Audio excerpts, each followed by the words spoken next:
Good afternoon. आज का topic है डावरी ऑफ मुस्लिम लॉ, इसको मेहर कहते हैं। ठीक है, 1 पेज वाला माइंड मैप है। तो सबसे ऊपर चलते हैं, थोड़ी सी हिस्ट्री देखते हैं। नाउ ये वाला टॉपिक पहले देखते हैं। ये थर्ड वाला हिस्ट्री में जो लिखा हुआ है, पहले वाले में क्या लिखा हुआ है?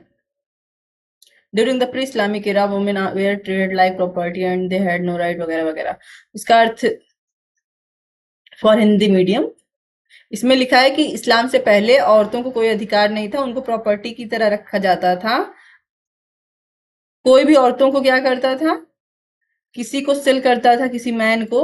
ठीक है, उनको सेल करके, वुमेन को इनको सेल करता था, और जो पैसा मिलता था वो अपनी जेब में रखता था। गार्जियन हो, फादर हो, कोई भी, ठीक है, पॉकेट में रखता था। ठीक है, नाउ आफ्टर इस्लामिक एरा ये पैसा अब बेचा नहीं जा रहा। शादी वाला कॉन्सेप्ट पहले भी था, बट एज ए कैसे बेचता था? यहाँ पे बोली लगवाता था, और जो उस औरत की सबसे ज्यादा बोली लगाता था उसी को वो लड़की दे देता था। यहाँ पे अब इसको एक इस्लामिक एरा के उदय के बाद अब क्या हो रहा है कि हस्बैंड से शादी कराई जा रही है और सारा अधिकार वाइफ को पैसे का है, जिसे कहा जाता है मेहर। ठीक है, और ठीक है, मोहम्मद साहब द्वारा भी इसको सम्मानित किया गया है। और इस्लाम में कहा जाता है mehr is a token of respect. किस चीज का टोकन है? रिस्पेक्ट का, जो किसके द्वारा दिया जाता है? Given by husband to wife. ठीक है, प्रेजेंट फॉर्म में कैसा है ये? वर्तमान में कैसा है? वर्तमान में ये सरिया लॉ के हिसाब से चलता है, जिसके अनुसार जो वुमेन है, जो ब्राइड है, वो मेहर की, डावर की, the sole right of the women, okay, कि इकलौती मालकिन है, इकलौती मालकिन है। उसके उसका डावरी का पैसा, मेहर का पैसा उससे कोई नहीं ले सकता। ये सरिया में कहा गया है। ठीक है, सरिया में कहा गया है। नाउ दो तीन डेफिनेशन देख लेते हैं। तो सबसे पहले चलते हैं कुरान और हदीस में। कुरान और हदीस में मेहर के लिए कुछ और शब्द भी यूज हुए, जैसे सदाक, नहला, अज्र एंड फरीदा।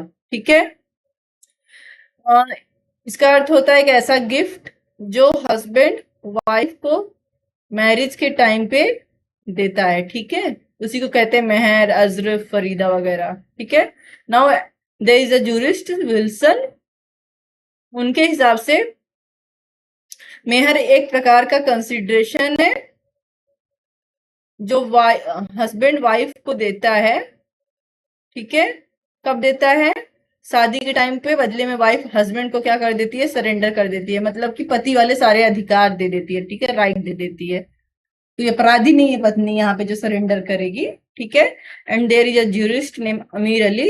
ये भी अच्छे विद्वान थे, बड़े विद्वान हैं इस्लामिक लॉ के। ये कह रहे हैं कि मेहर जो है the kind of consideration that belongs to the wife. ये कह रहे हैं कि मेहर इस प्रकार का प्रतिफल है जो वाइफ से बिलोंग करता है, मतलब पत्नी का एकमात्र इस पर अधिकार है, जो कि सरिया लॉ भी कह रहा था। ठीक है, नाउ इसका नेचर पे आते हैं। इसका नेचर कैसा है? सबसे पहले इसका नेचर बाध्यकारी है। मोहम्मद साहब ने कहा है कि हर शादी में, मैरिज में मेहर देना ऑब्लिगेटरी है। ठीक है, बाध्यकारी है। इसका मतलब जिस शादी में मेहर नहीं होगा, अगर मेहर है तो शादी वैलिड होगी, और अगर मेहर नहीं है तो शादी वॉइड होगी। ठीक है, नाउ कुछ विद्वान मेहर को, जैसे वाइफ को मेहर मिल रहा है हस्बैंड से, ठीक है, तो कुछ विद्वान है, और एक केस इलाहाबाद हाई कोर्ट का अब्दुल कादिर बनाम सलीमा, बहुत पुराना केस है 1886 का। इसमें भी ये सिमिलरिटीज बताई गई हैं कि मेहर कुछ कुछ पत्नी को संपत्ति जैसे बताता है।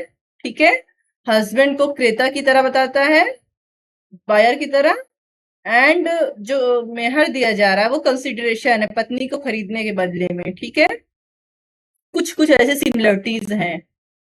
नाउ कुछ एक्सपर्ट्स कहते हैं कि डाउरी एक कंसिडरेशन है, प्रतिफल है, जिसके बदले में पति पत्नी से क्या लेता है? अपने कंजुगल राइट्स, शादी के अधिकारों को खरीदता है। ठीक है, और मेहर का प्रकृति कैसी है? ये शादी का एक इसेंशियल नेचर है, इसेंशियल तत्व है। बिना इसके शादी नहीं हो गई। जिस निकाह में मेहर नहीं है वो निकाह मान्य नहीं है। ठीक है, ना। इसका ऑब्जेक्ट क्या है? पहला है कि फाइनेंशियली पत्नी को, वोमेन को स्टेबिलिटी मिले। दूसरा, बिना मेहर के शादी वैध नहीं होगी, तो वैधता प्रदान की जाए। ठीक है। कुछ विद्वान भारत में मानते हैं कि मेहर मोस्टली गोल्ड या सिल्वर में या ऐसे ज्वेलरी में देना चाहिए जो पूरे विश्व में मान्य हो, क्योंकि मनी क्या हो सकता है कि भारत से अरब में शादी हो रही है, मनी का वैल्यू अलग अलग जगह चेंज हो सकती है, कभी भी चेंज हो सकती है, बट ये सब चीजें गोल्ड सिल्वर वाइफ हमेशा अपने पास रख सकती है। नाउ क्या इंपॉर्टेंस है इसकी? अकॉर्डिंग टू सरिया ये शादी को हेल्दी बनाए रखता है और लंबे समय तक चलता है। ऐसा क्यों? क्योंकि एक केस के हिसाब से देखते हैं। अगला केस है अब्दुल कादिर बनाम सलीमा। इस केस में ऑनरेबल जस्टिस महमूद ने, बहुत बड़े जस्टिस हैं ये, बहुत बड़े विधि वक्ता भी हैं, इस्लामिक फिलोसफर जूरिस्ट भी हैं। ठीक है। इन्होंने कहा है कि अगर मेहर ना दिया जाए तो पति क्या है, उसको सुपर पावर मिल जाती है। मतलब जब मन के, एक्स्ट्रा पावर, इतनी पावर हो जाती है कि जब मन के पत्नी को तलाक दे और जितनी मन के उतनी शादियां करें। ठीक है। पोलोगैमी करते रहे क्योंकि मेहर नहीं देना है। तो ये पति को भी धैर्यता प्रदान करता है और क्या करता है, शादी को लंबे समय तक बनाए रखता है। कितना अमाउंट दिया जा सकता है, तो अगर लीगली नॉट मेंशन्ड है तो इसका टॉपिक हम आगे बताएंगे कि कैसे मेंशन किया जाएगा। बाकी सुन्नी लॉ में इसका कोई अमाउंट मेंशन नहीं है। ठीक है। बट इसकी दो स्कूल है, हनफी और मालिकी। हनफी में मिनिमम 10 दिरहम, दिरहम अरबी पैसा है, लेकिन कम से कम 10 दिरहम और ज्यादा से ज्यादा कितना भी।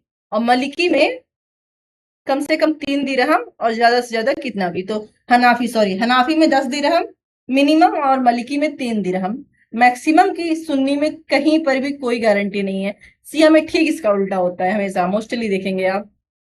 यहाँ देखिए, यहाँ पे मिनिमम की कोई गारंटी नहीं है, लेकिन मैक्सिमम आप 500 दिरहम दोगे। क्यों? क्योंकि इनके जो पहले इमाम थे, जो है वो मोहम्मद साहब की जो बेटी थी उनके हस्बैंड थे। ठीक है ना। जो मोहम्मद साहब की डॉटर थी, उनको इन्होंने निकाह करते समय 500 दिरहम दिया था। उनके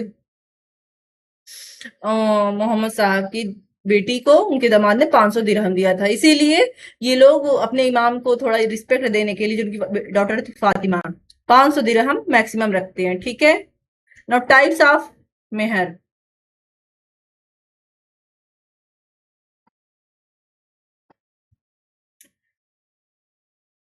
तो मोस्टली आपको जो मिलेगा, एक मोता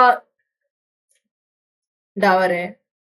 ये कल हमने थोड़ा सा मैरिज, टाइप ऑफ मैरिज में एक मुद्दा विवाह था, उसमें था ये। ठीक है। ये नॉर्मली आप नोट्स में एग्जाम में नहीं भी लिखना चाहो, बट ठीक है लिख सकते हो क्योंकि इंडिया में है। एक सिया स्कूल में एक स्कूल होता है अथना सारिया। ठीक है। अथना सारिया, क्योंकि ये स्कूल इंडिया में पाया जाता है, इसलिए ये वाली डाउरी इंडिया में आप लिख सकते हो। एग्जाम में आपको जानना भी जरूरी है। तो इसमें क्या होता है, ये शादी पहले समझ लो फिर से। एक एक दिन के लिए, एक घंटे के लिए, मोस्टली अरब देशों में होता है ये।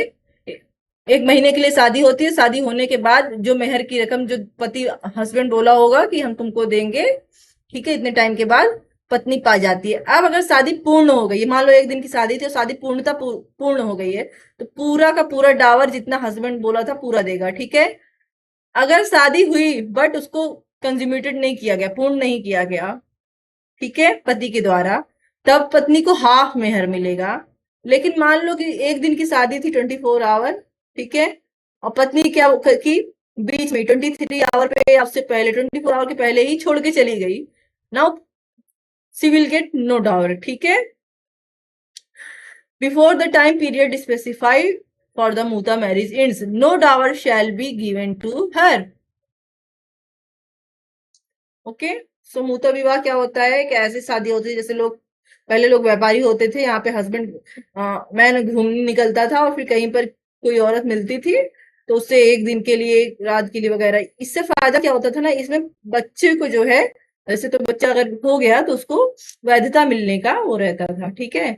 और मेहर भी हो गया, इसलिए इसको बाकी लोग तो निकाह नहीं मानते, बट अथना असारिया जो है सिया में मानते हैं। ओके। नाउ बाकी टाइप्स हम अगली क्लास में देखेंगे। ओके। नमस्ते।